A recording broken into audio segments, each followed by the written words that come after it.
when you join us, Hi, everybody. feel free to say hi. Say hi. Let us know that you're there. Absolutely. That's what we're here for, to watch this with everyone and chat as we go. So please let us know that you are present. Yeah. And then once we've got a few people, we will get this watch party started. We made a Neversy background. Yep. This is good. I'm looking forward to this, since I missed all the good conversations you guys had when the episodes first aired. Right, yeah. Those first. What's going on? We think maybe this. I think this. You guys were pretty close. Yeah, I think I was adamant about Amalia not being from around here, but yeah, There's the other. I'm also interested in talking about this episode because it's as someone who's into filmmaking and script writing and whatnot, the setup is so important, and this first episode is like a master class in setting up your series. Right. Ooh, Cat's on. Hey, Cat.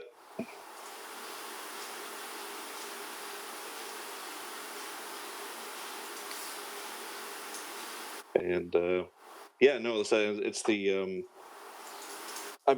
Matthew found me because I was posting just my thoughts.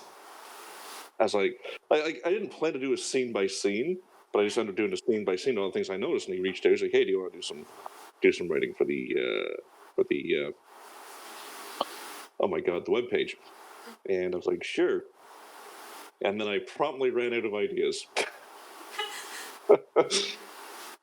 But I think now that we're doing this, I'm going to start rewriting the Instagram posts into posts on the site. Right. Yeah, I think, like you say, most of the time when we chat, when you chat about, when you think about something on your own, you watch it on your own, you have all your your thoughts, and then you talk to somebody else, and then even if they're not bringing up new stuff, just talking about it, you start to think about all this new stuff yourself. But then when you're going back and forth with everybody else's ideas, all these new things open, and it's and it's in this recent episode we just did, if you haven't listened to it, we're talking about things like, oh yeah, that could be a thing, this could be happening. Oh yes, it's the collaborative aspect is so wonderful. But yeah. So hopefully, the watch along will be the same, because in this respect, I know that when we do the podcast, we all watch the episode and we make notes and stuff as you go. But I try not to, from the get-go, I felt like I was writing down every single line because they were amazing. What a great line. What an absolutely great line. And then I was like, oh, do you know what? I think I'm going to take a bit more of a laid-back approach, watch the episode and just talk about it, when we do the point-by-point, remember what's happening. Both approaches are good, but when you're actually watching it along with each other like this, we can just be like, oh, that just happened, this just happened, That was good. Love that. Well, exactly. I mean, listen, I've watched this episode a million times to look, the look, see, and whatnot. But I mean, with another pair of eyes, you're probably going to see stuff that I missed. I'll be like, oh damn, Laura. Oh damn. I think what we'll do is we will get started. I think what I'll do for anybody that joins us in the middle, I'll periodically post the minute and second mark where we're at. Right. Just so that people can be like, oh, I'm roughly in that point. But I think by us talking, people, if they jump in, will be able to pick up where we're at. As you and I were discussing before, it's unfortunate we can't stream it, but for DMCA reasons, we'll do a watch along. We're doing the watch along, exactly. Yeah. Well, now you say that, I'm just hoping that when I press play on my video, it's not going to come through because I'm on the same thing. I'm just going to...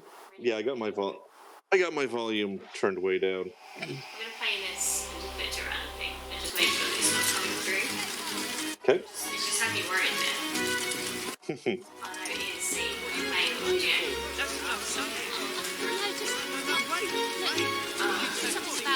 Fix that. This was one of the things I was like, I didn't even think about this until a second ago. I was like, it's fine. Right. Right, it's fine. We've got it.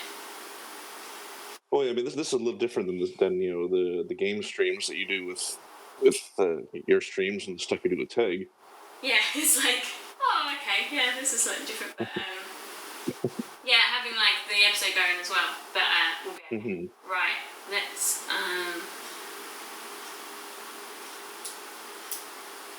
So, if anyone's, I should say this: so anyone's in Canada, if you don't already have the episodes, they are on Crave. If you have the HBO pack. But as I said, our assumption is most people have already seen this, so it's yeah. once we hit play, even if you don't have the video in front of you, you'll probably know what we're talking about. Oh, having a hard time hearing me. Am I not loud enough?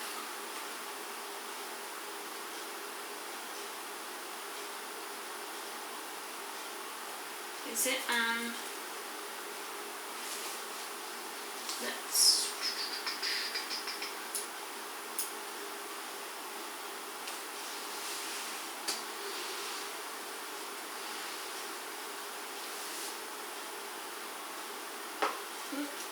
Hopefully this will be better. Oh yeah, less a little less echo. Louder and clearer. Yeah. Oh yeah, I say yeah. There's a lot less reverb now.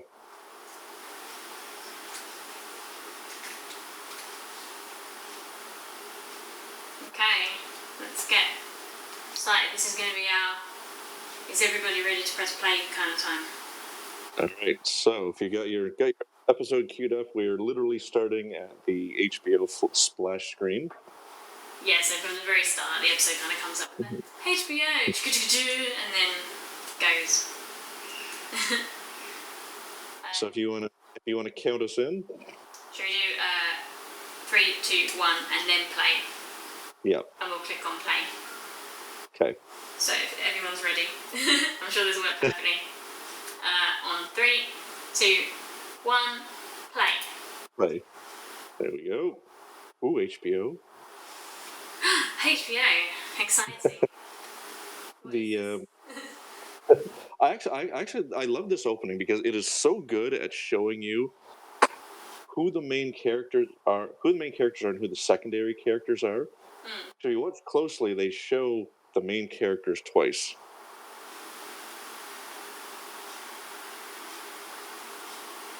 And like just this here, like her body language, how she's wearing her hair, that tells a story, how important visuals are. Of course, the dark confined alley is also a nice touch. And yeah, same thing here. It's just how do you quickly convey that someone is smart? Okay, well she wrote, oh, what am I going to do to fix my pump? Here we go. MacGyver it. Mm-hmm. I mean, and this guy's all body language, right?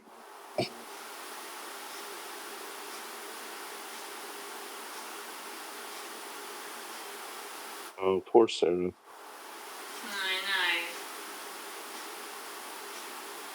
Being hauled off to himself. Okay, so when Monday leaves, I can't figure out the look. I can't figure out his look. I can't figure what they're trying to tell us. Like, does he look a little bit cagey?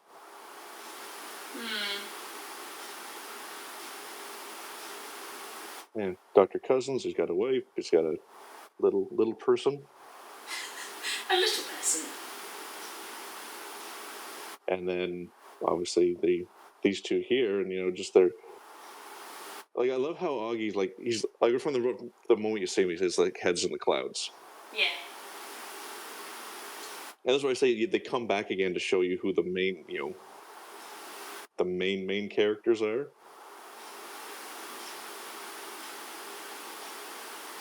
It's like, something in the sky.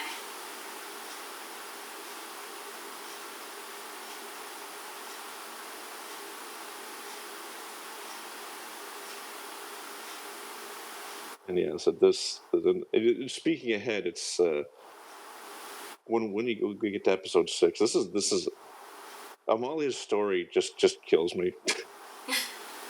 I mean, from this point, I'm kind of like, she had that moment of decision. Mm-hmm. She's unsure what she wants to do. Is she going that way? Is she going this way? Now we know that in one direction is, an unhappy home life situation.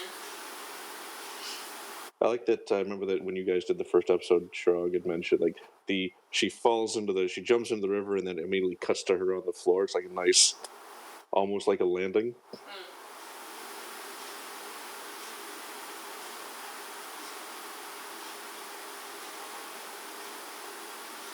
I like how they do this because before the end, you don't know where she is on the floor. You just know that she's on the floor. And that's the parallel storytelling that just show the difference between these two main characters. Like Penance is up and doing stuff already, and then Amalia's very, very structured in her morning approach. Yeah, Penance is the person that gets an idea in her head and she stays up for 4 nights running. Yep. Without eating or sleeping. And I like this here too. This transition from clock to clock. Like analog and digital. Like almost like the once again illustrating the differences between the two, and how she's like, oh, gotta get ready, and quick, get a little sink bath, and so I mentioned this before. Cutaways and other things. She picked up the gloves when she left her office. She threw down the gloves, and then they actually do a cutaway when she finished her coffee of the gloves, showing it just showing you the importance of a thing. And then same thing. You don't know what she's grabbed, but she grabs things. So when she has them in the next scene. And then their morning greeting is so nice, isn't it? You look very fine. And the other thing too is that you don't get a huge sense of geography, a little bit of geography. See the car there on the right hand side? That's foreshadowing. But yeah, you get this trip through London, you get from the different neighborhoods, and then there's so much stuff going on in this first 15 minutes, Laura. It's just so amazing.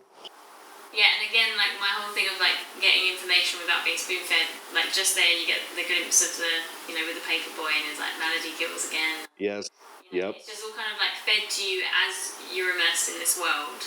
Which is what I love, just being dropped in a world and you figure it out as it goes.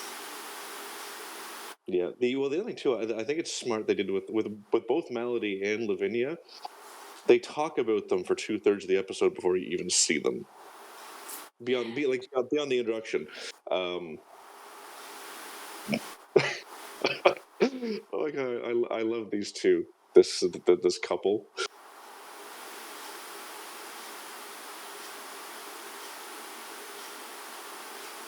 And yeah, so she's saying they take her gloves off, and we don't see her with gloves again. But the gloves are so important because of the touched. It's just that we're gonna show and not tell.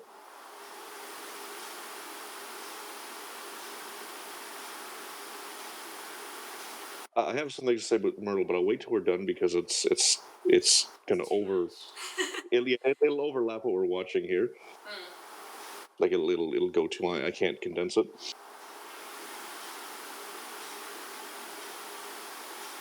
But oh my god, on Twitter, everyone loves her. Like, just when you see them talking about, she's just so brilliantly over the top.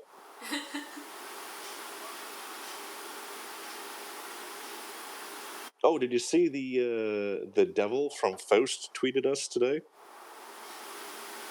No. Give me a second here. I said I need to get back on the Twitter, don't I? Because I just never use it. Oh right. Oh yeah. Are you're not on the? I'm on it, but I haven't. I mean, I haven't been on it for years. Yeah. Here. Yeah. Matt Butcher. I played the devil, and devil keep an eye out for my gory death scene near the end of the episode, which you were there for, Yeah, right? I was there too. Yeah, he was great. There was a lot of blood. Yeah, a lot of him going up and down on the little lift thing. Little elevator. The yeah, just it's. Sorry, go on. So this is once again. It's just so much wonderful character development in this. Is early on. You see the sensitive side of Penance, the kind of the straightforwardness of Malia, until something catches her attention. When she's listening to Myrtle speak, and she's like, just like kind of, let me try something.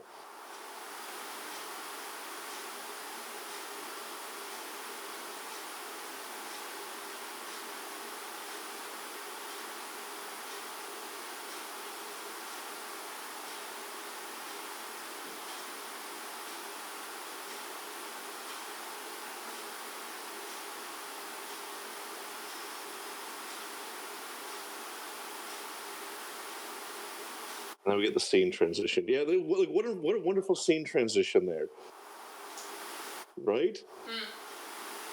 And then when they're talking about where did she learn Chinese, and she's like, oh, those circus performers. Look at her. She's just so brilliant. Penance's face is just like, right. Oh, they just tumbled about. And the Penance stopping Amalia from talking.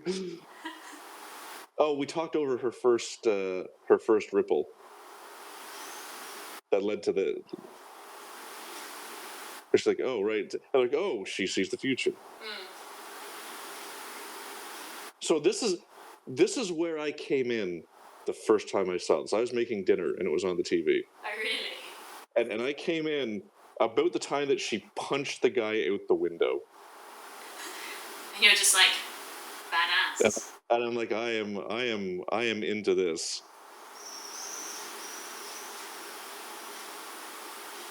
Straight. But I mean, these two guys are absolutely dead. Like, especially when she surfs them down. Ooh.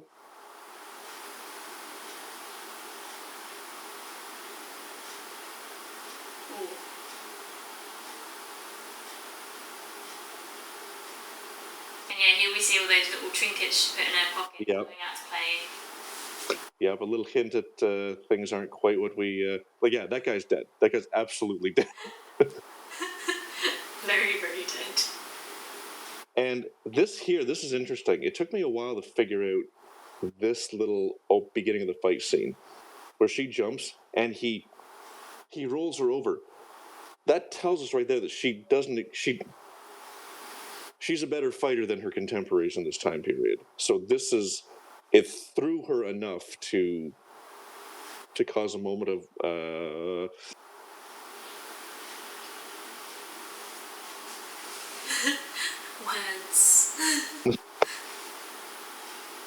And just clubbing him. Who doesn't love an electric umbrella? And the brass knuckles and like this first 15 minutes is just it's grab your attention and draw you in and set up some mystery. Like, well, okay, why do they have these tools? Why does she see the future? You know, why doesn't Myrtle speak English? Like, what's like? Okay, I'm drawn in, and you literally It's the 1800s, late 1800s, and you get a car chase. Yeah. Yeah, I think one of my favourite things about this episode and this season is that no matter what's going on and how crazy it is, the way it's paced and the way it's put together so meticulously, you never feel overwhelmed. Mm-hmm. Yeah. Yeah. It's very, very well. I remember we talked about this on the podcast. There wasn't much marketing for it. One of the couple posters I saw, I wasn't interested just because I was like, okay, another Victorian piece. But yeah, the moment I saw it, I was in here. You got the little periscope guy here. I love that the thug, who turns out to be a weird robot zombie, is shocked that the carriage is being driven by a robot of sorts. I think Matthew shared it on one of the socials. Someone is building this, is building a replica of this little car of theirs. Oh wow! Yeah, because little kit cars that you can get. Yeah. Probably about the same right size. Mm-hmm. If you want to modify one. Mm-hmm. If you want it to be a real car they're doing. Yeah. Yeah, it's cool. Just drive up to Comic-Con in one. It's just such a weird little thing. Maybe you having worked in automotive, I can see all the working parts. So it is a functional. They made a functional prop. Okay, this here. Look at Myrtle's face. There's a story there. That's not someone who's, wow, look at all this amazing stuff I'm here. That's someone who's assessing, okay, because I have a theory about Myrtle. I was going to say her face is almost this is a good turn of events for me. Johnny, yep. She's been thrown back in time or thrown back from her university future, wherever we see her in that flashback.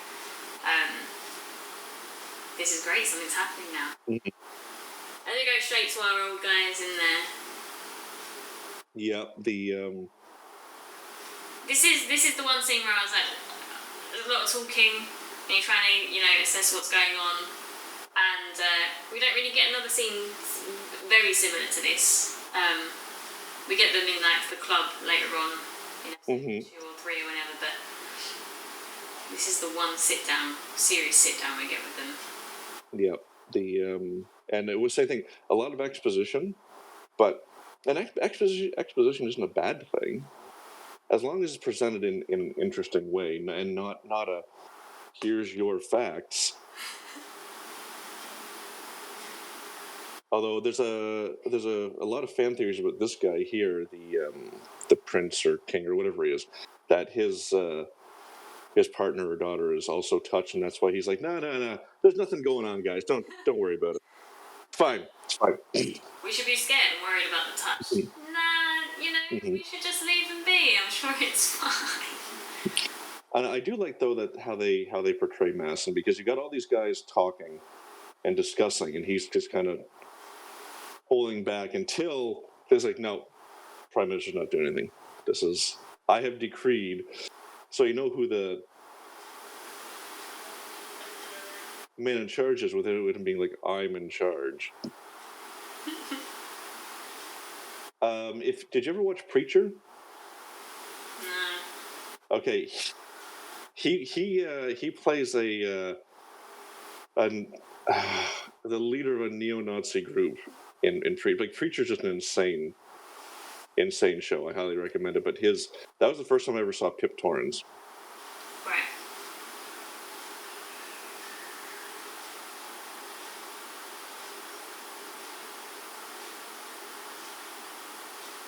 And but yeah, it's the casting has been so good. Everyone, I don't want to say it. No one feels miscast. No one feels forced into a role that's not right for them. Everyone kind of is. Yeah, no, I agree. Mm-hmm. Even Nick Frost. Because oh my God! So big and well known for doing certain things and throwing him into this role. It could be hit and miss, but nails it. Yeah. Well, yeah, when you think of Nick Frost, you think of like, oh, nice, fun, boisterous, big Nick Frost, but it's one of those things. I mean, to play against what people expect. I mean, good to be able to stretch your legs a little bit.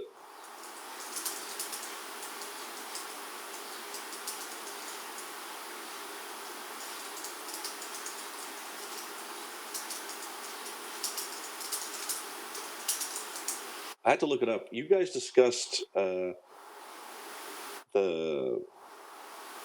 hourglasses. Yeah. I actually found an answer, and I put it on my Instagram, but I can't remember what it was now. Was it an answer like it wasn't actually a thing that people used, or? Yeah, it was. Yeah, 'cause it wasn't quite like voting, but it was in that vein.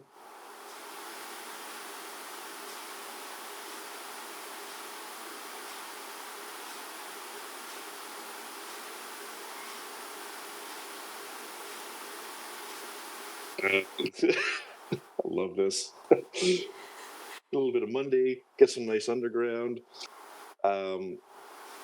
We get a hint that there's underground tunnels that are leading to places that you shouldn't go.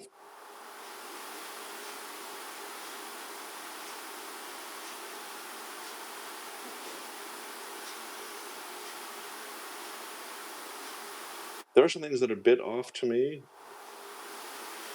but I mean, if that's the worst thing, then it's still a pretty successful episode. Like, this scene feels a little. It's good, but it feels a little clumsy, like just in how they're discussing things. Right. Yeah.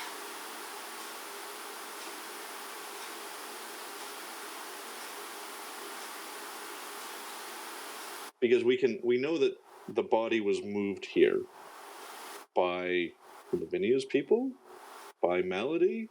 Is Malady also underground? Looking like this is where it's a little confusing, right? Yeah. Is it Like clear?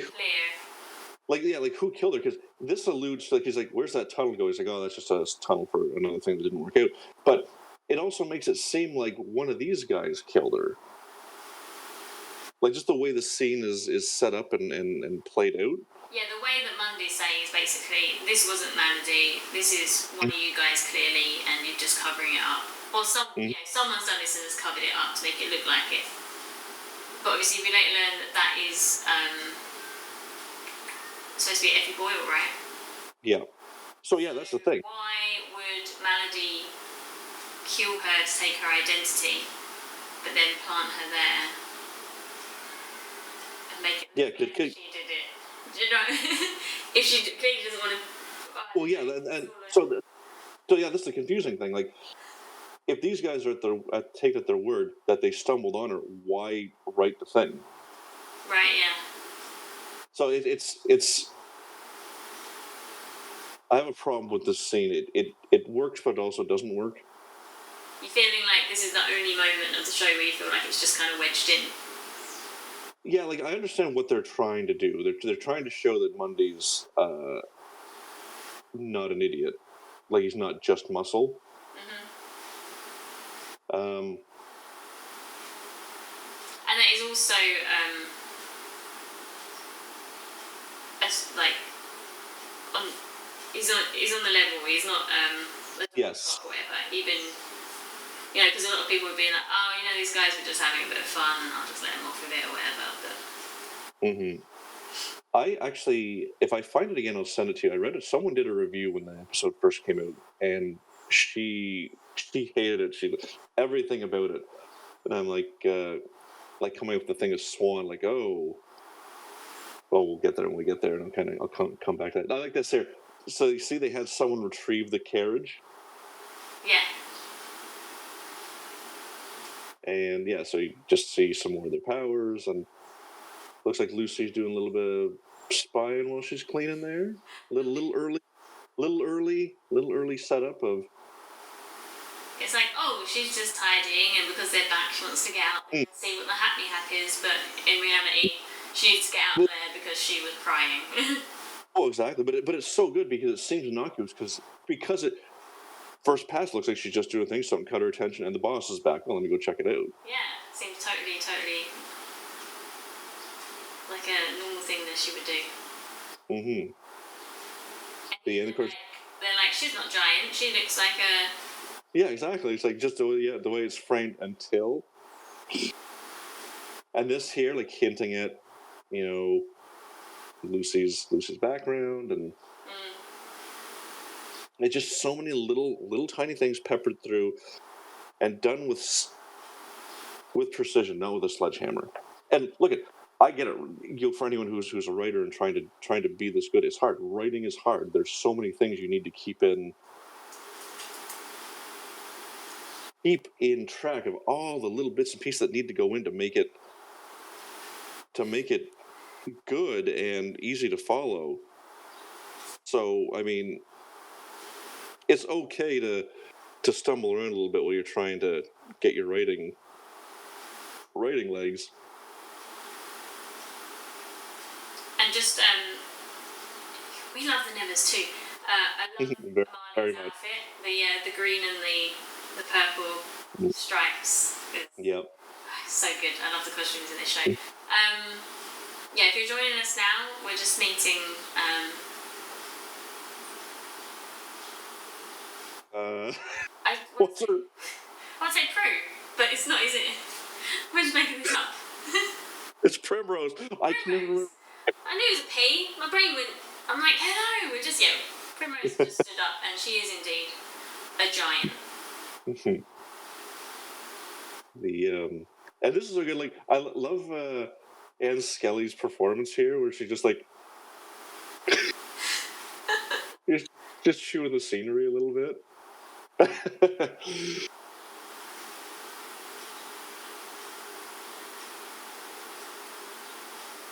face of the show. I don't know.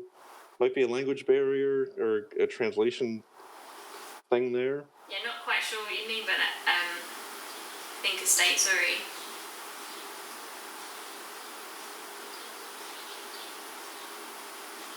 Myrtle's still absolutely loving being here. Oh yeah, I know. Like an automatic past. Yeah, but that's the thing. Like when you look at this, she's exploring. Like it's not Myrtle. It is, but it's not. Exploring and figuring things out. But here's the thing too. This is that whole thing. If you want the audience to feel fear or apprehension about someone, show the other characters being fearful of that person, like they're doing right now with the Beggar King. Right. Yeah. Yeah, they're lining him up as this character before we even meet him. So you know that at the point you're going to meet him, you're like, to be wary of him already. Yeah, so he doesn't have to come in and start cutting off people's fingers for you to know he's a bad guy. Yeah. Oh my god, I love this scene coming up with Cousins and Drew.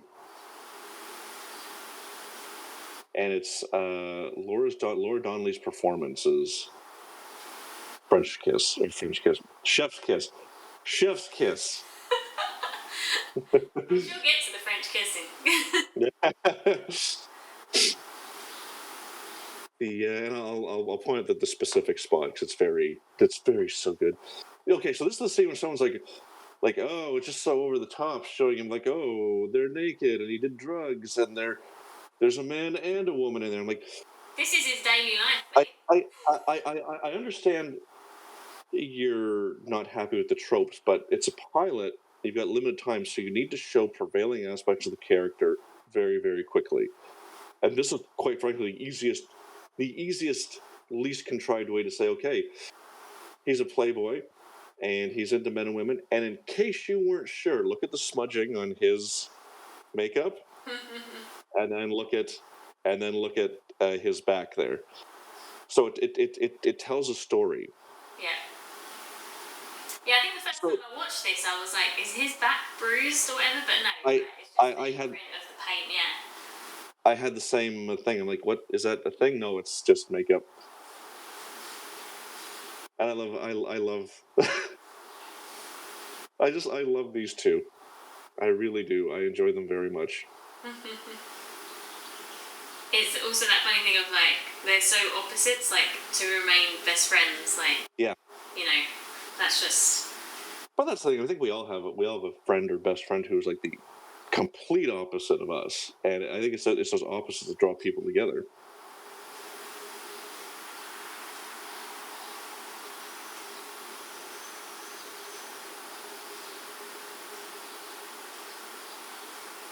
I think I get it.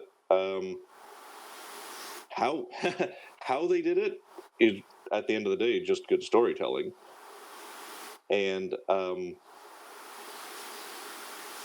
like Laura, you and I have talked about. I'm a big Trek fan, but it's such a difference watching Star Trek Discovery and watching the Nevers, because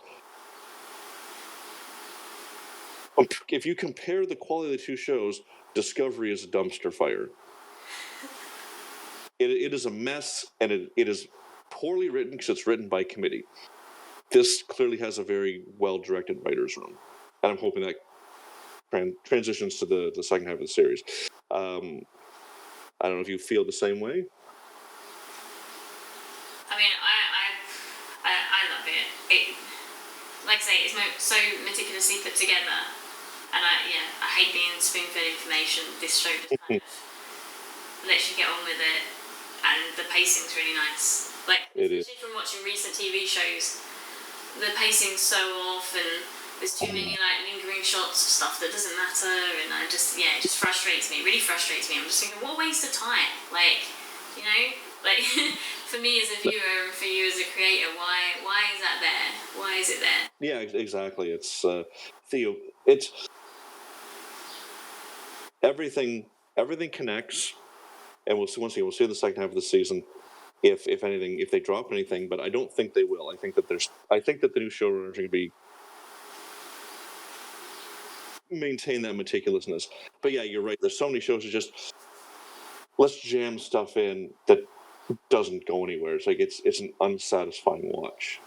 And like, even this conversation we're having right now, like, I feel like everything is just purposeful and really well done, and is there for a reason. There's not literally like a second of this show where I'm like, that didn't need to be there, and it's not fun to watch again, or do you know what I mean?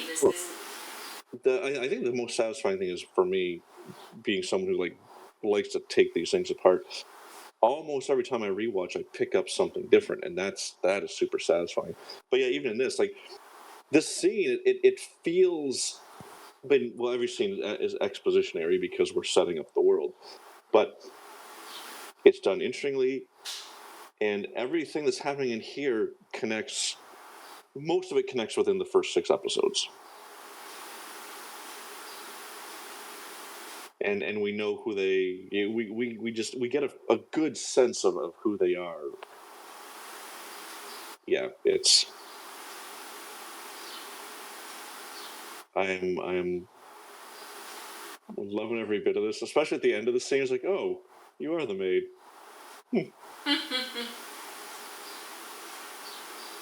But yeah,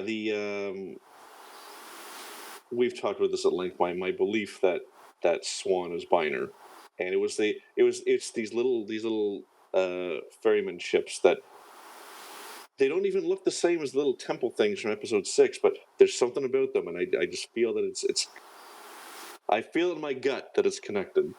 If we get the next half of the season and we don't reveal that all of these characters are from the future, Jason's going to be very sad. I'm looking forward to getting to episode 6, because I really want to deep dive into you with just that brain dump scene.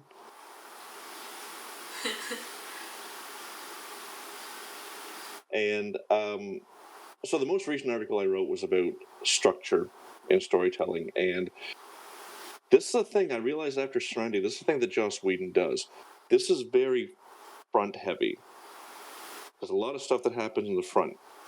So like this would normally be kind of the middle where something happens where you win or lose or whatnot. But because we're setting up a world, we don't have that chance. So it's a lot of setup, and then the end, once they get to the theater, it's like bang, bang, bang, bang.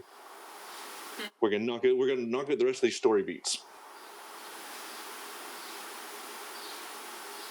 Oh, Swan. Oh, hey, speaking of, not Swan, but Anne Skelly, I watched her in Rose Plays Julie. She did that feature while they've been off. And she's in with Orla Brady and I think the guy who plays the sneaky guy in Game of Thrones. The sneaky guy. The guy who has the brothel in the first season. I only watched like 3 seasons of Game of Thrones. Anyway, but it's a nice little connection because Orla Brady plays a Romulan in Picard season 1 and 2, so you get a nice little Trek Nevers connection.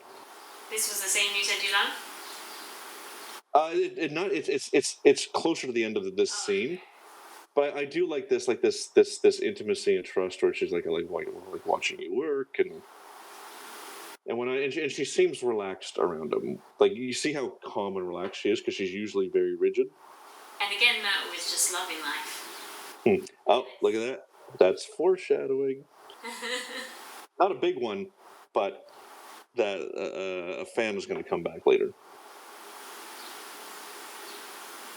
But yeah, it feels like she's just finding things that she's never seen before.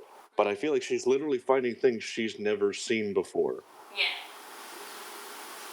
Okay, so it's this moment here where she's like, just look at her. She doesn't say anything, but he's like, trouble? Look at this.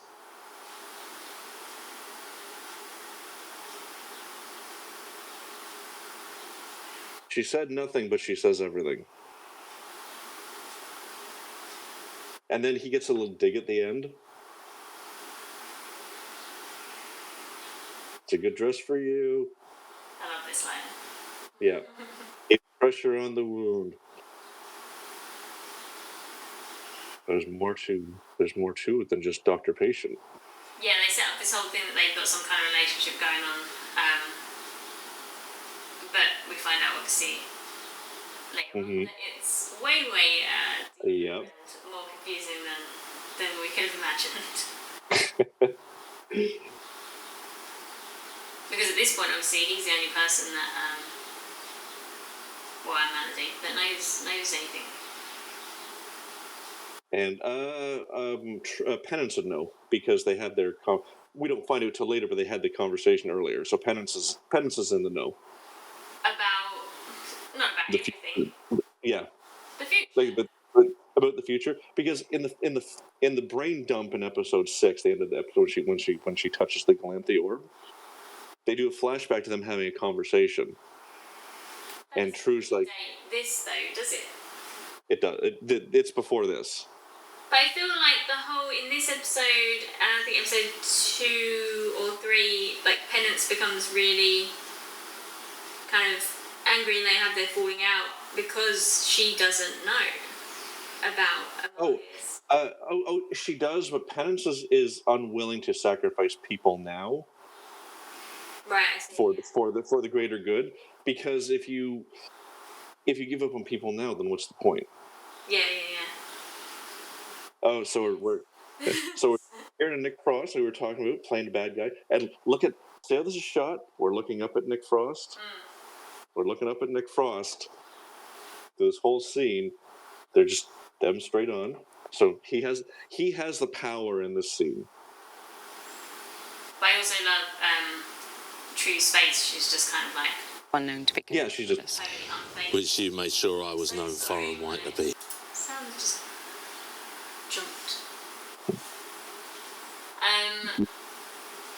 Do we need to pause and reset? No. It was just, you're good? My sound kicked back over to the stream.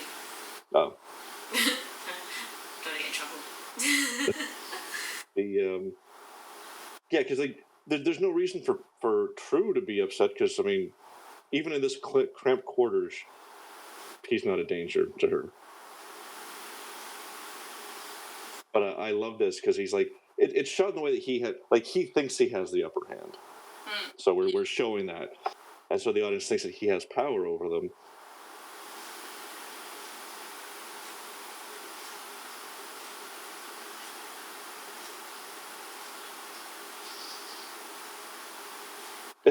A little Whedon-esque joke here. Oh, you can do that? But that's very much like, you want to run this ship? Well, you can't. Okay, so see how we've switched back to level.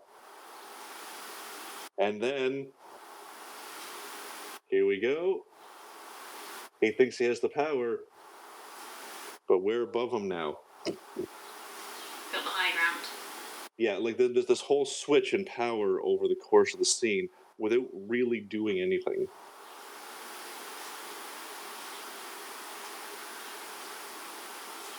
Yeah, straight away from this point, I'm like, what do you mean it's not her face? Yeah, exactly. What's this total badass doing here? She doesn't seem to fit in. She doesn't seem happy. We had that scene at the beginning where she's just doing whatever, like before the touch thing happened. How has she gone from there to this? And what do you mean that's not your face? Yeah, well, exactly. It's all these just little boop, boop, boop, boop. Yeah, it was just like in my head from the get-go, like, yeah. I don't have an answer for this, but I'm trying to figure out the relevance of Faust to the story because I guarantee it's not a coincidence they chose it.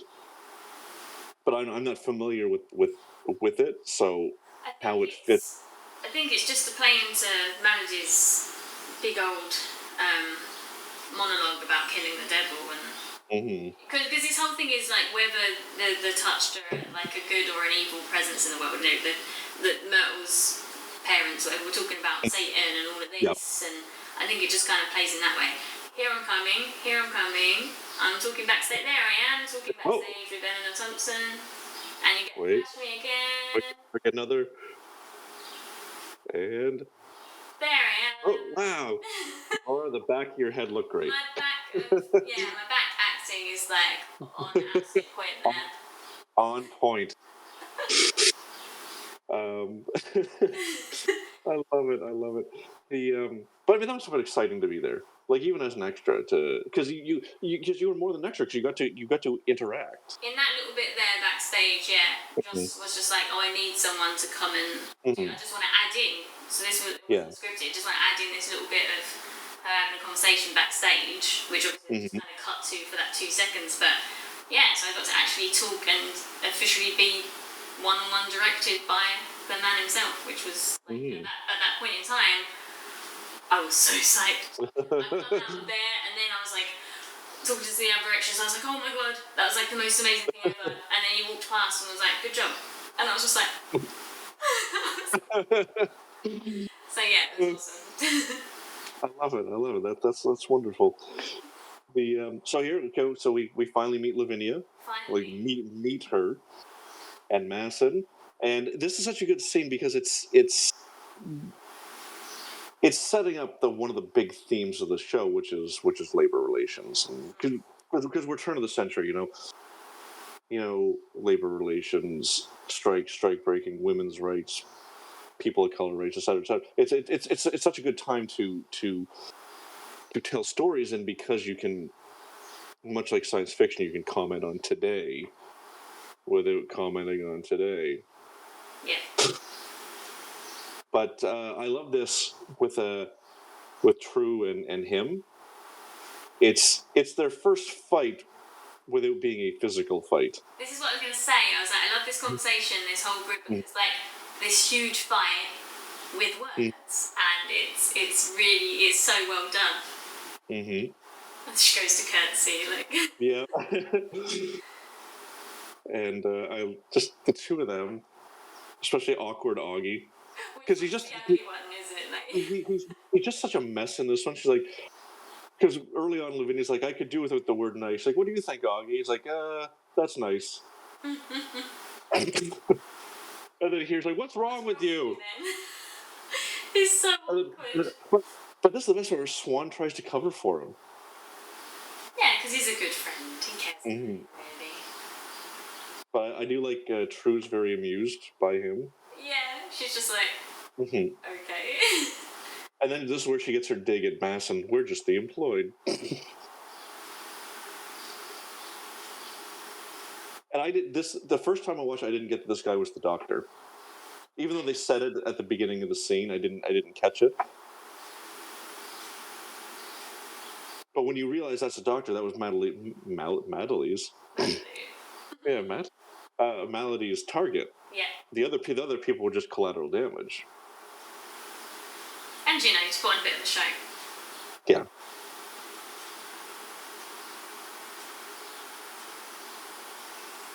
just his body language is so wonderful.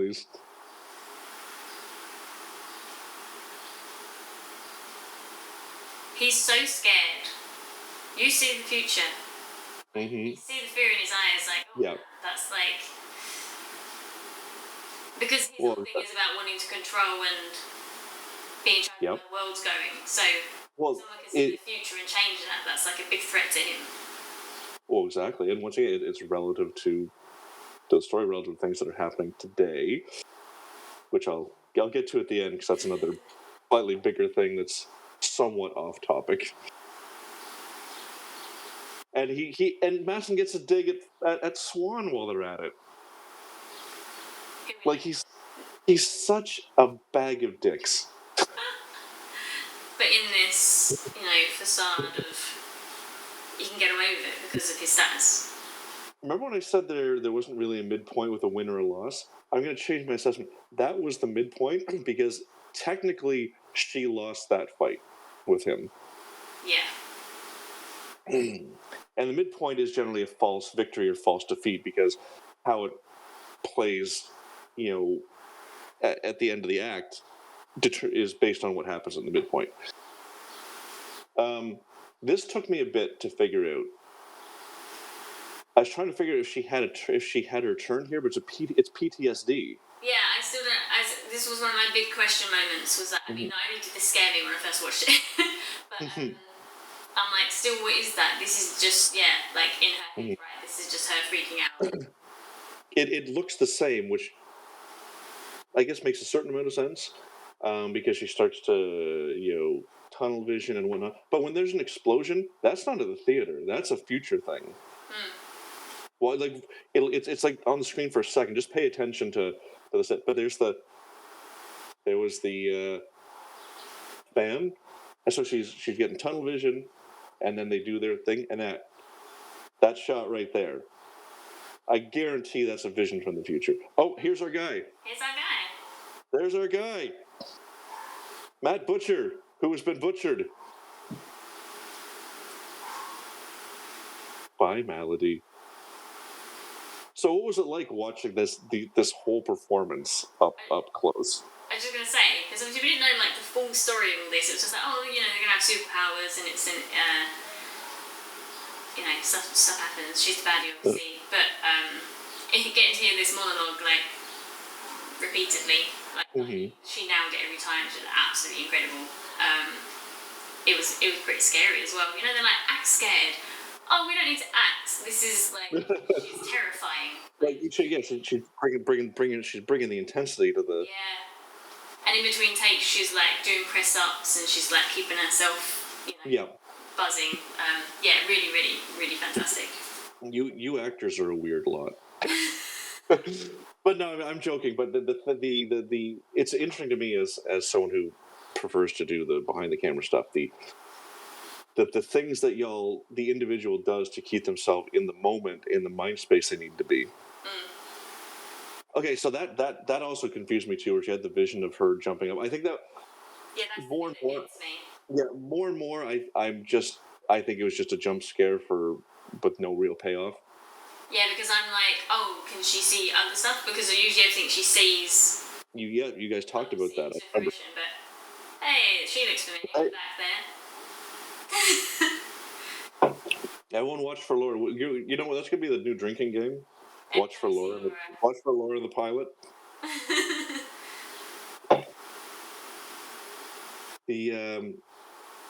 I kind of my scene by scene breakdown. I kind of stopped here because there's so much happening that it's really hard to break it down into an Instagram post the way I've been doing the others. To convey what's happening, because it's a lot. It's a lot to take in.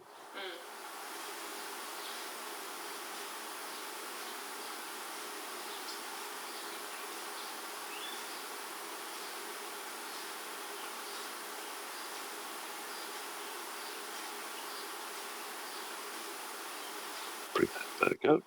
There we go. Cool.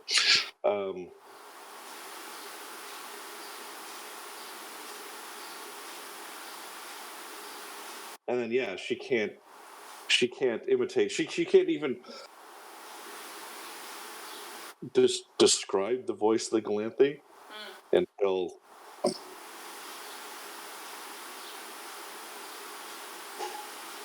Yeah, so that's the thing. So her plan was to shoot the doctor, but then all these other people just happen to like collateral damage. Yeah, because So when I was there, I got really confused because it was like take the angel, and I was like, oh, is this?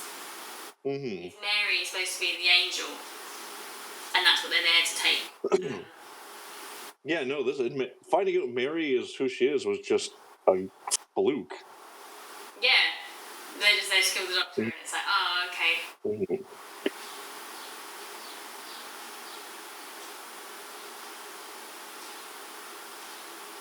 And then at this point, we had no idea what was happening because we were off stage, and it was like they're playing this noise through the speaker, and we had no idea what was going on.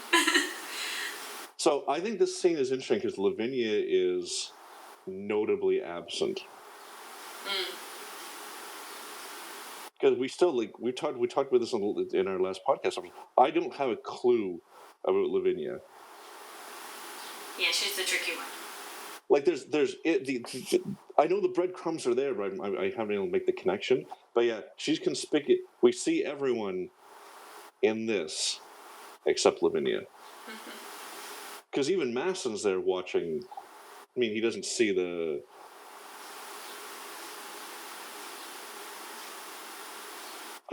Oh my. Ah, it's their moment.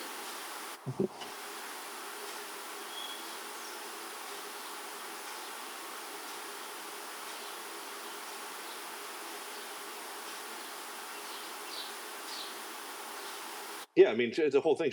I love this. Oh, she fell. She just goes straight off. There's just no fear in her, is there? She's just straight down. No, she does what. Fell. Okay, one thing I noticed throughout the season is how often she used open-handed slaps. Oh yeah. And I didn't realize till kind of looking into it after how much more stunning that is than a punch to the face. I mean, a punch damages your fist, so. And if you get someone with the hard ball of your hand, she has way more force and way more impact. It doesn't injure you. Defending yourself 101, straight up in someone's nose. Yeah, they're not coming back from that. Yeah, it's just nice to see. It's not just like kicks and punches. Like they're going to mix it up a little bit. And this drop down the stairs with the dress. Yep. How well done is that? Superhero drop. Yep. Avengers moment. And then Whedon did this in Firefly at least once, that out of focus thing. So she recognized. We don't know yet, but she recognizes True, and True doesn't recognize her till next episode. Which I feel was a little quick, but it's not the worst thing. But yeah, they said not only does Melody's turn whatever it is, she can also hold her own. Like even that aside.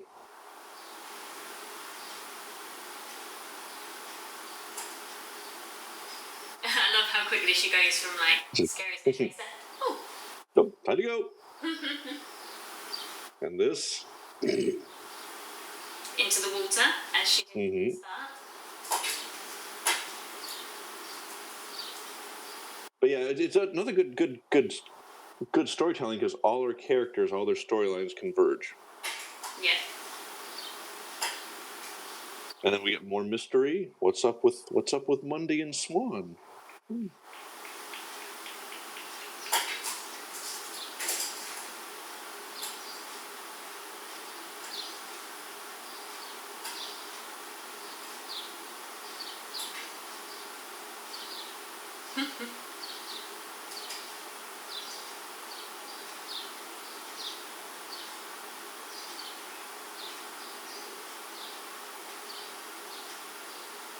I'd never leave the theatre.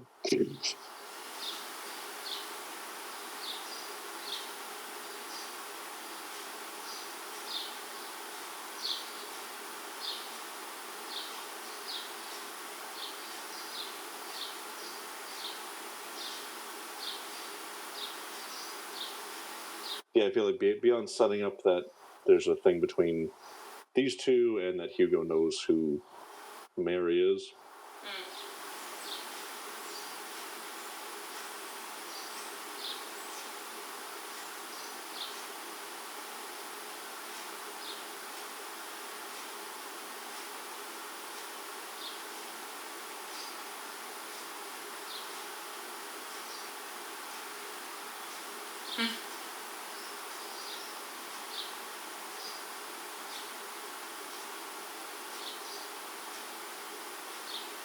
Oh, duh. Monty's on the special squad, so he finds a lot of people who are touched. He sends them to Swan. I thought he was only looking for. I mean, he's looking for Melody, but yeah, of course he's going to stumble across other touched. So yeah, he can. Right.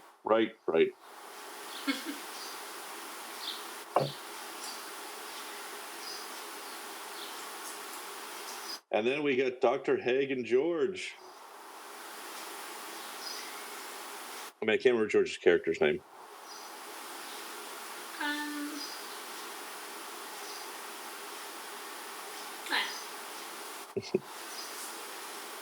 But oh my God, Dennis O'Hare! It was as soon as I saw him, like, it's such a wonderful casting because he was so good in everything he did in American Horror Story. Just the range he did of the characters over. I haven't watched the most recent one, but over the several seasons.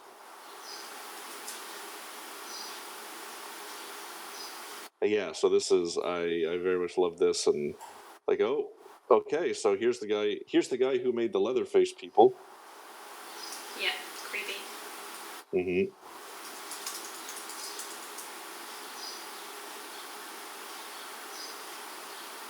And then this here, and look, this is why I like True, because it's that whole thing. It's like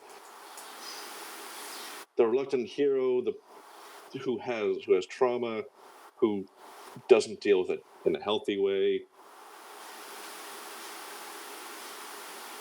A flawed protagonist.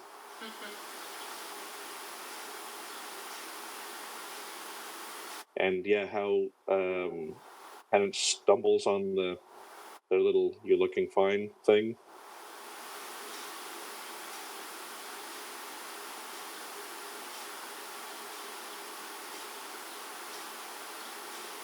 But we see in the later episode that when she's kind of unstable, she goes looking for a fight. Yeah, exactly. But also, I just realized that when she says Miss True, and she turns her head very, very quickly, I'm like, okay, so Chirag was right when you guys discussed episode 1 that it's a way to ground her anxiety. Yeah, and I kind of put it back to in Dollhouse with the whole.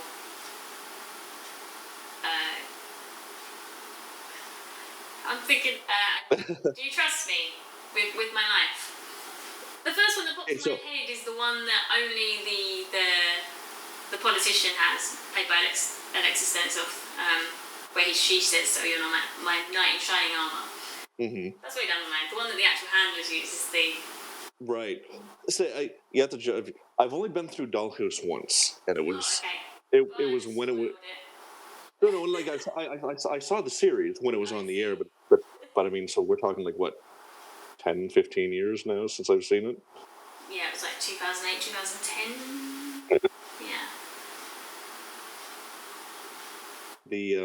Yeah. So like when you're here, they're having their conversation here. This is where we know that the Penance knows the details. So just George Dawson. Mm-hmm. I was thinking in my head, I think it's just Doctor's assistant. He is just listed as Haig's assistant. Sorry. Okay. All right. I'm hoping we see more of him. I would like to see more of George. I actually interacted with him a few times on Instagram after you guys did your interview with him. Yeah. He's a Slytherin, so. Whenever I post something Harry Potter related, we're both like Slytherin. Nice. Yeah, no, I would like to see more of George. So hopefully they call him back. Did you get any callbacks for the second half? I did get quite a few things come through, but because it's with COVID and everything, they wanted to book you for like weeks at a time. Right. So I just couldn't, with work, I just couldn't do it. Right. Oh, here we are. Here's the reveal. Oh my, we're learning what's happened. And it's just like, boom, that, you know, we find out straight away it's some weird alien ship thing. So yeah, but before I found the podcast that you guys were doing, I kind of had my theories were close, not quite. But I'm like, oh, alien ship, and it crashed, and like, oh, is it? Because my initial was like, oh, it's broken, and it's fuel or exhaust that's causing these things. It's just a random fluke, but it's not. Yeah, I mean, I just kind of thought, oh, it's this energy of some kind. You know, I think that it is beautiful. It really is. It's such an imagination, because it also somehow, like, the thing came from the future, but somehow looks like a weird Victorian spaceship. Yeah, it's got that steampunky vibe to it. But yeah, I never bothered kind of checking the math, but how many people lived in London in 1896? Look at the amount of spores that dropped. There's a lot of touched.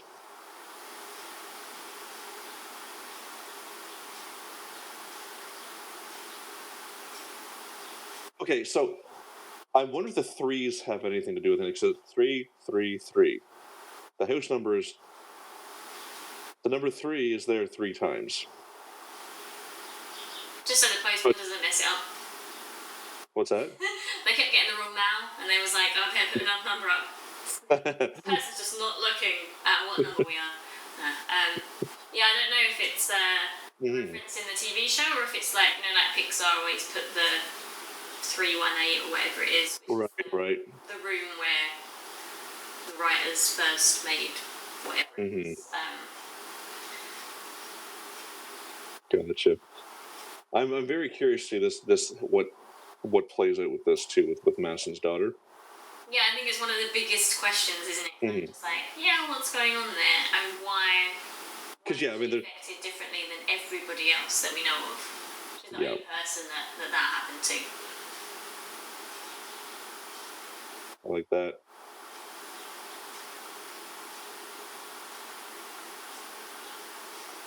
Why Malady remembers and no one else? Yeah. That doesn't tell us why, but why does Malady? Big burning questions. Is it just to do with how it affects people's brains, and because she was already, you know, going through whatever? It's just.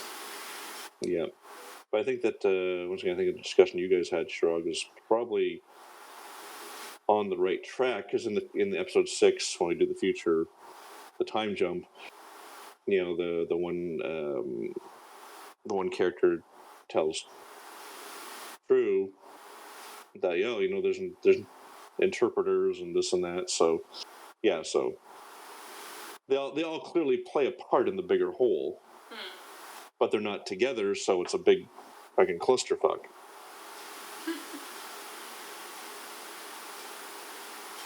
But like now we know, watching back on this, like for Zephyr, she's just like gone through all of that in the future. And now she's like, oh, I'm just in some water, better pull myself out. And then it's like, where the hell am I? It's like, what's going on? I do like, though, that in the future, when they say they find all the...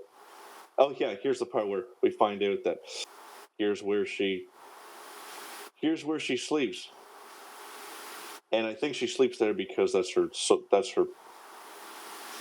She's protecting them. She's there. She's in immediate access.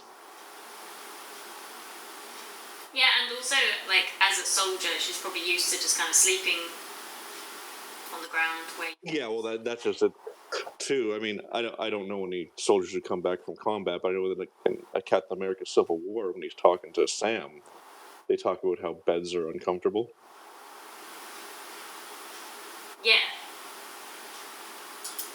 So that was episode 1. That was episode 1. Episode 1. We had a few people stop by. Stick around for a little bit. We're going to chat for, a little bit. Chat now to... And, okay, so Myrtle. Okay, here's my thought. So, we come in three. My levels, because now it's Oh, can't hear me. What? Oh wow! Can I hear you, Jason? What can I hope? No one said they can't hear me. Oh no, I can hear me. Is it just quite quiet?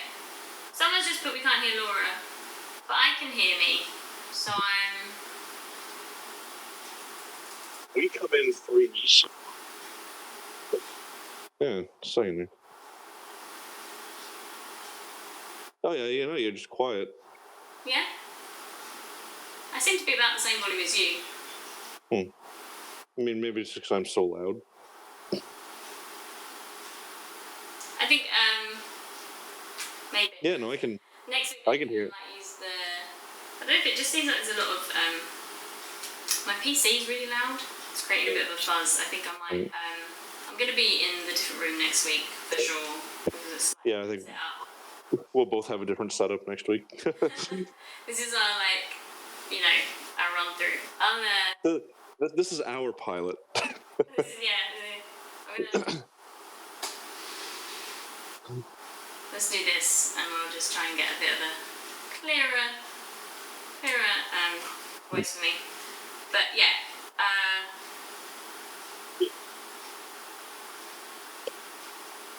Jack said that I am quiet. Yeah, which is unusual because I'm usually very loud.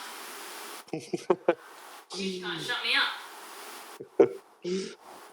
Well, then it's a good thing you're on a podcast then. Yeah. Can talk to Especially it's good that you can be loud because I mean, I feel like both Shrog and I are kind of steamrollers in the conversation. Anyway, sorry. So coming back to Myrtle. So this takes place 3 years after the event. There's no way Myrtle's been chained up in her room for 3 years. Okay, so go with me on this. So we know that the Galanthe can put people in the recently deceased. So here's my thinking. Hag and team found the Galanthe. It started to wake up. Myrtle recently died because the father says infection at some point when they're in the early conversation. So I feel like she was sick. I feel like Myrtle died, and the Galanthe woke up. As I go, I need to see what's going on out there. So popped into Myrtle, which is why Myrtle, she, the whole brain thing isn't working because of all the all the languages, all kind of in a melting pot. But she understands things. And if you watch Myrtle's performances, she's acting like a kid, but she's also acting like someone who's like, oh, look at all this weird stuff I've never seen before. The glasses, the fan, the kind of, like you said, when they're in the car, she's looking around like, oh, okay, things might be working out okay. Like my plan maybe work. So yeah, so my theory is that Myrtle died. That's the Galanthe either inhabiting or co-inhabiting Myrtle. And yeah, because there's no way she was chained to her bed for 3 years. Absolutely not. Yeah. No, I think, especially on rewatching this episode, I'm not sure how. I think I did do a full rewatch after all 6 episodes had come out. It's been a while now. Obviously, we're over a year now from when it first aired. So yeah. Rewatching it now that we know everything where it goes and had discussed everything in great detail. Yeah, seeing how she's reacting to everything now. You're like, oh. Yeah, no, I'm absolutely convinced. But, and yeah, so when we get to episode 6, I've got I'll be able to kind of, because I don't want to get into it now, but I can kind of tell you how I made the connections to why I think certain people are future people. Okay. Just because of how the vision plays out, and things that have been said, and how people were. Yeah. Anyway. That's a whole thing. There's something else I was going to come back to, but I can't remember what it was now, so I guess it wasn't very important. Do you have a... I've put in the... Just in case anyone's not following the chat. Oh, the chat is on the video. But if anyone's got any questions, please ask us now. Mostly, regarding episode. Yeah. But yeah, exactly. Questions are good. And maybe we'll start with favourite moment of episode 1. Do you have like a standout? Myself, well, I mean the first fight, like I say, just because of how I came into it. Right. Yeah. I kind of came into the kitchen and there she is. She's fighting these guys and then punches them out the. Just seeing like uppercut the guy and out the window he goes, and then the other guy she like basically rides him to the ground. So I thought that was interesting as far as attention grabbing. But no, I think the subtle performances, and I think Laura Donnelly's performance is what really drew me in. That scene with. There's so many good things, but the scene with Dr. Cousins is kind of the most telling of her acting ability. Right. Yeah. That she can play this gamut of emotions without betraying. To the average viewer or someone looking in from the outside would not necessarily make that connection. Yeah, I think she's done a really great job. Oh yeah, she's amazing. I didn't realize I'd seen her before when I watched The Fall with Gillian Anderson. I don't think I've actually watched her in anything else, but she's in this. Yeah, so she's one of Jamie Dornan's murder victims. Okay. Or I guess Mr. Grey, because he plays Grey in that 50 Shades of Grey. Oh, it's that guy. Okay. Yeah. But anyway, so Gillian Anderson is a detective, and she comes in to figure out these murders, and he's the murderer. Anyway, Laura Donnelly is one of his victims, and to see her, it's like in that episode, to see such difference, she just plays like I'm going to say a 20-something single woman. She meets him in a bar, and she's just so full of life. And yeah, so no, I am very, very impressed by her performance. I mean, everyone's good. Everyone is good. Mm-hmm. How about you? Yeah, after I asked you the question, I was like, do I have an answer? It's hard because there are so many. I will say, I think it's out of the 6 episodes, it's the best because it's like the other episodes do suffer from a, like they're well structured. They suffer from a little bit of we don't quite know what we're doing yet. Like we know we're not quite there. So, but episode 1 is so. Yeah.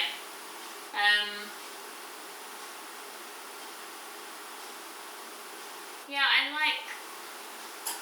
I think the conversation at the theatre, like we were saying, how it's like a war with words.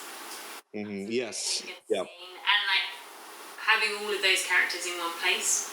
Yeah. Which I don't think happens again I don't think happens again. No. No. That's it. I mean, True and Masson have a one-on-one in episode 3 when she goes to his manor. Have another war of words. Yeah. It's another great. But I think that eventually Masson is either going to be a frenemy or a friend. Like realize like there's a bigger scope here, and I don't think he's going to be the antagonist long term that they've set up him to be. Yeah, I think we're still in this questionable state of Lavinia. We're not sure on, and we're not sure on her. Yeah, but Masson's going to be out for his own interest regardless. So if it turns out that helping the Touched is in his best interest, he'll do it, right? He's not like a man of. Like, I don't. Or whatever it is, just whatever's beneficial to him, he's going to do. Yeah, I don't think he's. Also, if his daughter has been turned into a monster or something of some kind, if he can get help. If one of the Touched could help his daughter, surely he's going to allow that, right? Well, that's the thing. I don't. I'm going to keep an eye out for it as we rewatch this, but I feel like that may be a subtle motivation because that's what he told Lucy. Lucy's spying for him because he promised to get them help. Yeah, or like a cure. He's kind of promised a magic cure, isn't he? So is he looking into that? Mm-hmm. Is he delving into that? Is that one of the reasons that they're drilling into people's heads? Mm-hmm. You know, like there's so much Well, that's why going on. that's why I think once again in my I mean all the stuff is on our webpage anyway where I've written my articles, but I'm okay. Here's my belief. Okay, Biner is Swan. Okay, just because of because they put a lot of effort into Biner in the future, like a lot of effort into in that it's like a 20-minute mini-sode. But we know he dresses differently than the others. Even with the military stuff, he has a scarf. He has some sort of flourish. We know he's into the sex vids or whatever the fuck they're called. So I am absolutely confident because he didn't. Because here's all the people who didn't die at the end of the time jump. Biner was still alive. Their Crescent was still alive. I have no idea who that is. True, the General, and the guy who betrayed them. We didn't see him die. We saw him get shot in the shoulder and fall to the floor, but his butt didn't even hit the floor before they cut away. Yeah. So I think there's 5. Him being near death wouldn't matter because. Yeah, because True was. Yeah, Zephyr was near death when she got transferred. So here's my belief: Biner is Swan. The General is the Doctor. Because I feel like he would be looking for why are you touched? What makes you touched? How does this thing work? I've started to think that the crazy, the betrayer, is the Beggar King. Right. Yeah. It's just in the eyes. That's all I have to go on. There's something about, because we know that Claudia Black took her cues from Laura Donnelly when she did her part. So, like I said, I feel like it's. I don't have any evidence beyond that. I know that guy is still alive, but we've got no sign of the Crescent at all. Just on that, the Beggar King, the fact that he's the one that betrays them and is doing dodgy dealings, essentially. Oh. And you think he's the Beggar King, who is the dodgy dealer and in the underground of the. He's the king of betrayal, I'm sure, because whoever's paying him, right? Yeah. So that does make sense in that aspect. It'll be interesting to see what they do with it, but a lot of this also has to do with the future, with the I'm just calling it a brain dump. I don't know what else to call it. Where she gets all the stuff. So we'll talk about that more later. But those are the 5 people I think are still alive and somewhere in the past. So all will become clear. Mm-hmm. I'm curious. I really want to know. I really want to know where this is going, and just drop the episodes. Yeah, please give us part 2. I think my only thing with the whole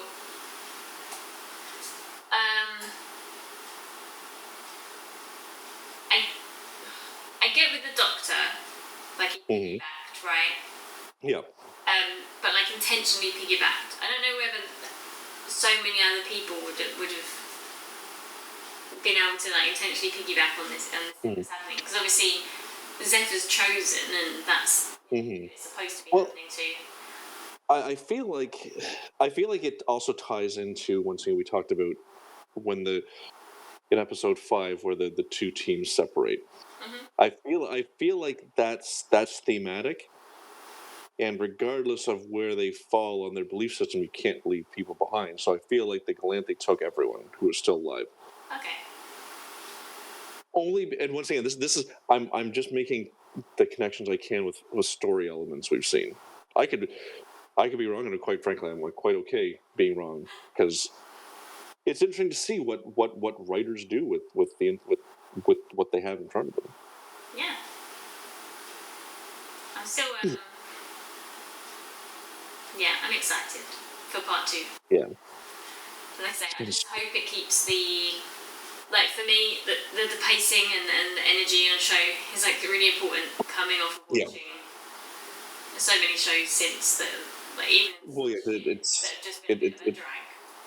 Yeah, no, it's so well done, and everything serves everything else, which is how it should be done. I hope they don't lose that.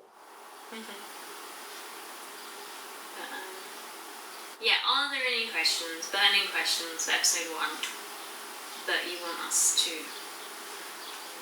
dive into? And also just thank you for anyone that's stayed and watched with us.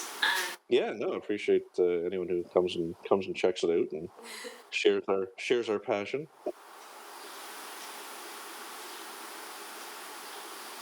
They're all very shy, or they're not really here.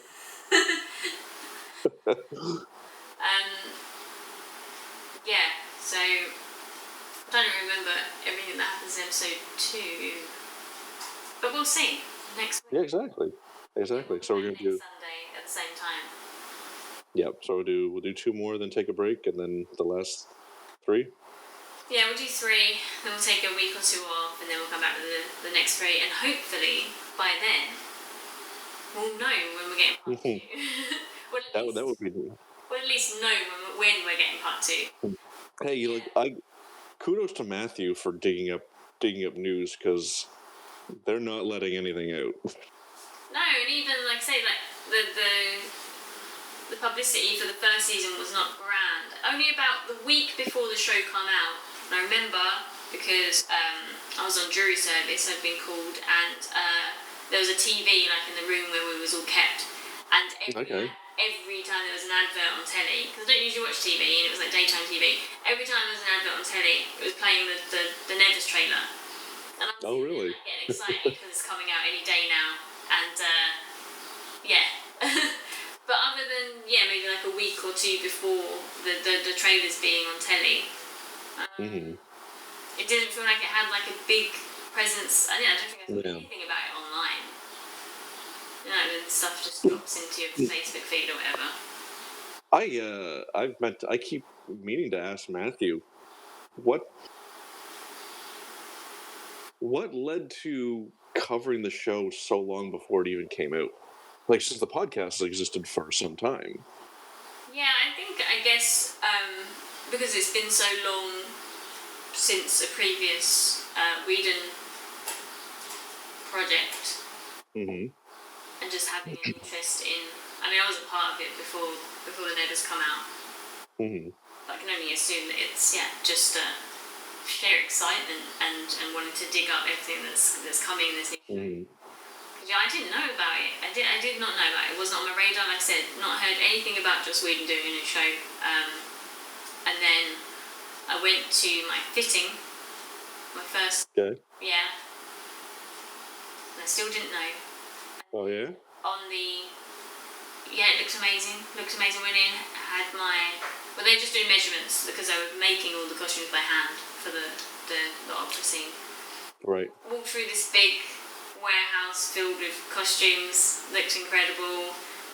They had all of the actors pinned up on the wall, and I was looking. I didn't recognise it because I'd not seen Laura Donnelly in anything, or any of the other actors. I hadn't seen them in anything else. So I'm kind of looking, and I'm like, I don't really recognise. I'm not like standing there really looking because being nosy. Like as I walk past, I'm like, I didn't know anything, and then I thought everyone in the crew seemed super excited and super happy to be there. Like this was going to be amazing. And so I was waiting for my train, and I went on my phone and I actually looked at IMDb, and I was like, oh my days. I'm so glad I said yes to this, because usually I don't say yes to something. As soon as it comes through to my inbox, I'm Googling to see what it is. Right. And they usually send you makeup names, cover names for things. Right, yeah, exactly, yeah, so, cover names and that, yeah. But they're usually always on Google, you can find out what project it is. But yeah, this didn't. It was just, I think it was just the Nevers, and I looked it up, and yeah, I was like, oh my days. So then every time I was going back, and actually I was really gutted because I'd been told when my fitting was going to be for this costume. And then I was just at home and I received a phone call where are you? I was like, what do you mean, where am I? I'm at home. They're like, oh, you're supposed to be at a fitting. Like, I'm like, what? I was like, no one's told me. My agency's not told me that I'm meant to be at a fitting right now. Because I'd be there, honest. Like, they was like, oh, no, like, how fast can you get here? And I was like, not really. Like, it's like 2 hours Did they? for me on a train. They was like, oh, Did they okay, send we'll a have car? to do it tomorrow. Okay. But they said because the director wanted to see you specifically in your costume. And I was like, oh, really? That would have been a great interaction for me, do you know what I mean? Like, Yeah. one-on-one. But yeah, and then when I went for my fitting, he was there, like, checking everything. He didn't see me, but he walked past me, and I was sitting there like, oh my god, you just walked past me. And then, yeah. And then we did a rehearsal. We did a rehearsal about half of the day. They built the stage, essentially, in this warehouse. Yeah. They had all the people that were in the orchestra and all the people that like the singers and everybody on stage there to just kind of block it out and know what we were doing. And that's why I was like, wow, this seems so well organised. And it was. So when we got to set, straight away we all go on, we know where our places are and what we're doing. It was just like fine tweaks that had to be kind of made, on the day. But yeah, like Joss was at that rehearsal and everything was like, yeah, it's like I say, it's like the most well organised production I've ever been on. Good. Yeah, it's really well done. And yeah, obviously afterwards, upon the, kind of like, oh, okay. But the time was great. Well, look at. I mean, it's one of those things. I mean, like, without getting into that conversation, sometimes you got to separate. Sometimes you got to separate the art from the artist. Yeah. And Because I mean, look at, you can be a giant turd and still make wonderful art. that's true. So yeah, I'm hoping that part 2 will be just as awesome. And yeah, who knows? Maybe once that's out, and obviously we'll do amazingly, and they'll get a second season. You know, we can hope. I mean, listen, one can hope. Like, it feels odd to me that they wouldn't, given that the trouble with Whedon, the pandemic, all this thing, they're still committed to it. Yeah. They wrote 2 more episodes, so they gave them more episodes. So either they're going to wrap it up as one thing, or they're committed to more. Yeah, and I guess the only other like really big project that HBO are doing, like fantasy-wise, is the House of Dragons or whatever it is. Although I will say, we touched on it in the podcast. Lovecraft Country, they canceled after 1 season. Oh. Although I will say, at least with Lovecraft Country, they let the door open for more, but it felt like a complete story. So it's not like it ended on a huge cliffhanger where, like, what's going to happen next? It feels like it was at least complete. Yeah, that was my my happiness with Dollhouse, was that it finished, it wrapped out, and it in a really good way, actually. And, 2 seasons of goodness. Well, I mean, there are episodes that are like kind of boring. Yeah. You can just skip them completely. But I feel like that was the problem with when you still had, I don't know, I guess I don't watch Network anymore, but I mean, when you had 22, like, hell, early Next Generation had 26 episodes. 26 episodes. You know how much filler was in there? yeah, my brother always says that's why in those shows, Stargate and all of those things, you always get at least one episode where, was it you saying it? But my brother says the same thing. When we were chatting, that you always get the one episode where they're like stuck in the ship, or they're stuck in a cave, or they, because it's cheap. we're out of money, and we got to produce an episode. So okay, you're stuck in a room. Yeah, you're just stuck there for the whole episode, and I mean, look, one of my favourite episodes of Stargate Atlantis is where I think it's McKay and Shepard, or McKay and someone else. They just get stuck in the puddle jumper where it's like halfway through. You can hear everyone else because they're talking on the comms and that. Yep. I don't I don't know if you've seen much of it, but it's mostly I just think it. like them. Yeah, it was like a season 1 episode because the engine, one of the engines didn't retract all the way. So yeah, and it turned out to be because sometimes a bottle episode can be amazing, Oh yeah. but it's weird going back to watch shows and seeing things you never noticed before. Like I watched an episode of Next Generation fairly recently where they're like Geordi and Data are in engineering, like, oh, there's an explosion in Cargo Bay 2. Call the medics. The next shot is the 4 of them just walking casually down the corridor. Like, it's an explosion. Why aren't you running? Like, of course they open the door and find out that it's a sensor error and there's no thing. But you took by not having them run like it was an emergency. You removed any tension from the scene.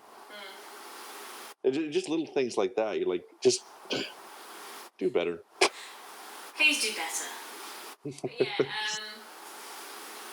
yeah, it's a lot of episodes. I think, obviously for certain shows like House and detective things, and it's kind of okay because each episode has this standard format. Yeah. And it's just repeatable, and that's what you do. Yeah, exactly. Yeah, it's For other shows, even like Supernatural, they had like the 22 episode seasons, and at the beginning it was kind of okay. Like each season has this big bad, and that's the overarch for like each season, and other stuff happens in between, and these episodes don't pay mind to anything that's happening. It's just a small monster, they're going to kill it, and whatever's happening. You're kind of fine with that, and then it kind of starts to get tedious, like more and more as you go. Yeah. Like, oh, there's a bigger, badder. Like. Yeah, well, that's just it. Yeah, that's the danger. It's like, how do you one up yourself? Like, sometimes you can't. It's okay to scale back and have a little big bad. Just have a little big bag. Yeah, well, that's it. Not everything has to be world ending for there to be stakes. Yeah. But I mean, I gotta be honest. I actually tuned out of Supernatural at season 10 when Dean was brought back to life as a demon. I'm like, no, I'm done. I didn't even know that happened. We didn't get that far. I think we kind of stuck through the Leviathan season, which is what, like 6 or 7, 6, 5, 6. Yeah, that season was so bad. With like Purgatory and all that, wasn't it? And then and then the Mother of All. That's when we lost it because the Mother of All only lasted for half a season, and they killed her. So I definitely watched that season, but it had so little impact, I don't remember anything about it. They bring in this Mother of All, and then she dies like halfway through the season, and we're like, hang on, you can't kill the big bad halfway through the season. What are you doing? It's like, you know what, actually, she's not good enough. We're going to make an even bigger bad and put her in halfway. And then I stopped watching. Me and my brother were both like, no, we're done. But my sister kept watching, and I keep seeing things online about it. And I mean, look, I do love Jensen Ackles and Jared Padalecki. They are wonderful on screen together. They're a lot of fun. But at some point, you're just rotating every season, sacrificing yourself for the other. Like, just do something else. And I get Come on. Even with like Castiel and introducing all the angels and stuff, like I was with it. We were having fun. It's fine. And then. But yeah, I think they fell into that hole where every season we're going to have to make one of the good people bad. Like Sam gets brought to life without his soul. He's evil. And then I think Castiel ends up going like off the rails, doesn't he? I think so. Though, yeah, the season where Sam lost his soul, which I think that must have been 6 because he'd come back from. Because in season 5 is when he went to hell. He took the bad guy with him. Yes. But. Defining what not having a soul is was so vague. It wasn't. There was nothing satisfying about it. Just Sam just acting weird. Yeah. Like he doesn't have a sense of right or wrong. I'm like, I don't think that's how the soul is supposed to work. Yeah. So you didn't define what it is to be able to take it away in a compelling fashion. Yeah, and then they brought the mum and dad back, didn't they? And I was kind of like, I'm not there for that because I don't find them great characters. I don't enjoy it.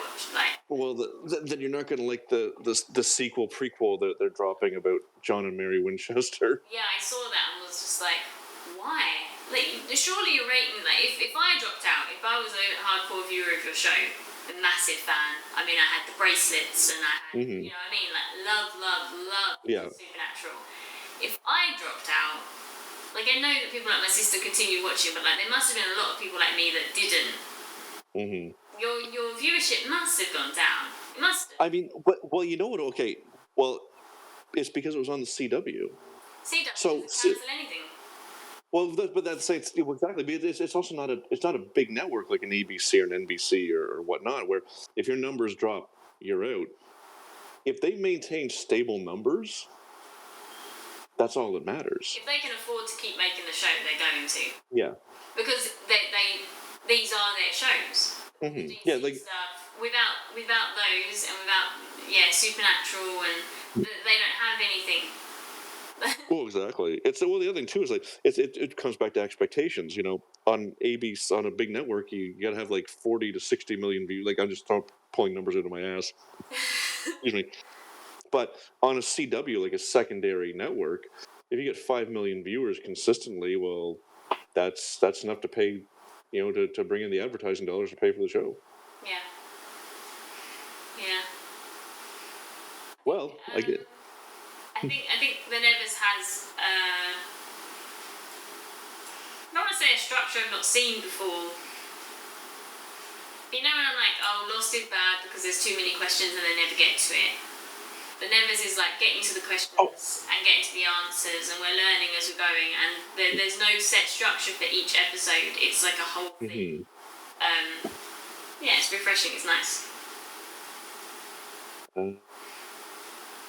Give me a second here. You just made me think of something I wanted to come back to, and I don't know if this is it. Yeah, I'm trying to find the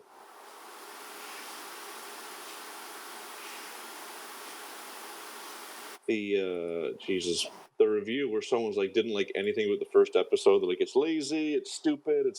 I'm like Jesus, it's not that bad. Yeah, I can't understand, like, and I know I wanted to go in liking it, but I didn't go in with the expectation of liking it. I went into it the same way that I do with anything new, really. But, yeah. Well, yeah, so it's the same thing, because I didn't plan to watch it. There was no expectations, and then, like, holy... Yeah, so we ended up binging it in, like, 3 days. Sounds good that we spread you all out when you watched it. Oh yeah, because what I found is like we used to binge, like we'd watch like a 6-episode thing in one night, but when you do that, you tend to not absorb everything, so scale it back. So if there's a series, we'll watch like 2 episodes at a time, because there's nothing worse than like, oh, we watched 6 episodes. What happened in the first episode? I don't remember. It all just kind of melds in together. Yeah, exactly. And you go so quickly from the big moments in one episode to watching the next episode that you haven't fully like absorbed it. You know, like I watch a movie at the cinema and it's great. As the credits are going, I'm sitting thinking, because I always sit for the credits, we're sitting there starting to think about things. As we're walking kind of like down the steps and out of the screen, we're all starting to kind of look at each other and question what happened and think about what, and then like as we're getting closer to the exit, we're all like, by the time we've exited the cinema, we're in full-on discussion about like, what's happened, pulling it apart, all our ideas come together. Like if you don't have that time, really absorb it and start pulling it apart, and you go from one episode straight to the next one. Yeah, it's not. Yeah, I just think you do forget those memorable moments, and it all becomes a bit of mush. Trying to think, I think Stranger Things season 4 we watched kind of like a couple episodes at a time because they were like really long. Umbrella Academy I think we blazed through a bit quicker this last season. Yeah. Season 3. I haven't watched 3 yet. It's yeah. That's what I'll say. It's a TV show. We watched it. It was fine. I feel like I'm kind of that at the minute. Like even. There's a lot of stuff back that I really liked. Same with Stranger Things. A lot of stuff I really liked. But we watched the latest 2 episodes that are released. Yeah. Friday. Yeah, we did. on Friday. Yeah. Oh, you did, yeah. Okay. Yeah. Obviously, no spoilers because like people may not have watched it yet, but Yeah. I was underwhelmed. I don't know if I was really tired. I had been at work early that morning. I was exhausted, but I was like, no, I want to watch it. Got a little bored. I don't know if it was because I was tired, but I was just kind of like, felt to me like nothing was happening when coming from the part one, it ends in such a place where we're like, yes, let's go, and I was in that mood, and nothing was. It wasn't fulfilling that need. I would just I enjoyed it, but I would describe it as my feelings of watching Endgame. And with my first pass on Endgame, I'm like, coming from Infinity War with all that hype and the emotion, and then going to Endgame, same thing. Yeah, I would agree. Yeah. It was not what I was expecting, and and I also felt that the scripting and the dialogue was really lazy with the Strange Things. Really?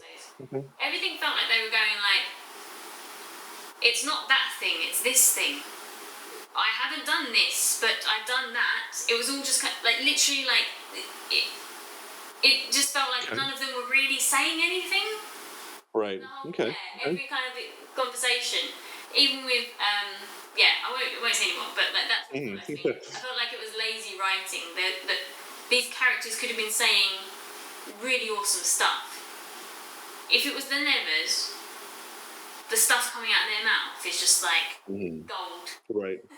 And again, if it's not going to have an effect, they don't need to say anything. Just, I don't know. Yeah. But I get maybe you. I should watch it all again. Maybe I was just tired. But I think, I didn't enjoy it as much as I thought I was going to enjoy it because I felt myself just getting frustrated. And there was a lot of silly things that happened in it.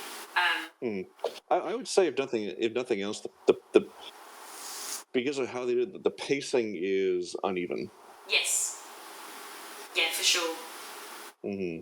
And as we know from the Nevers, I like a very well-paced show that keeps me entertained, but just but you can have highs and lows, but it just has to be balanced. And I wouldn't say that I get bored easy.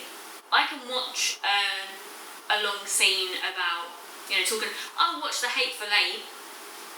Have you seen The Hateful Eight? Yeah. I actually haven't seen it yet. It's like a 2 to 3 hour long movie, and it's mostly people talking. Honestly, like in a house, in a carriage, then in a house. That's like basically it. And it's great. It's great. Like you can have stuff like that where it's just people talking, and I can still be entertained. So when it's something that's supposed to be like really action filled and literally you've got all this like gold here that you could just be throwing us to wow us, and then I feel bored. Like I should not feel bored. If we start, I said with the Nevers Part 2, it's either going to start and it's going to be really full on pace from the get go, or we're going to go into a lull where everyone's kind of regathering and refiguring everything out, and it'll build back up again. And either will be fine as long as they're done right. But seems like nobody has any questions, and we've just ranted about strange things and stuff for a little bit. But is there anything else that you want to say before we go? Or no, I don't think so. It was enjoyable. It's nice to get one under our belt so we can kind of figure out how to put this whole thing together, because you still know more about the tech side than I do. I think it was mostly okay. I will, at the minute I'm in a room with a big room with a very loud PC, and I'm going to move to the smaller room with a not so loud PC. But so other than maybe the sound, I think we're all good. And I'll have a. I will put this on YouTube. I was going to send it to Matthew, so it can go on YouTube to anybody that hasn't joined us live. Watch it, can watch it on the YouTube. Yeah, exactly. You can do a rewatch and see what our thoughts are. A year and a half later. Also, we might be able to do if anyone leaves questions on YouTube from this week, we can kind of like start next week. That's right. So if anyone has got any questions, yes, that's right. leave them for us, and we'll start next week with that, because it's nice. We'll do like 10 minutes or something at the start so everyone can join us and we can all press play at the same time. But yeah. Yes, join us again next week for the Nevers episode 2 watch along conversation. Thank you and goodbye from us, the Nevers Podcast. Right on.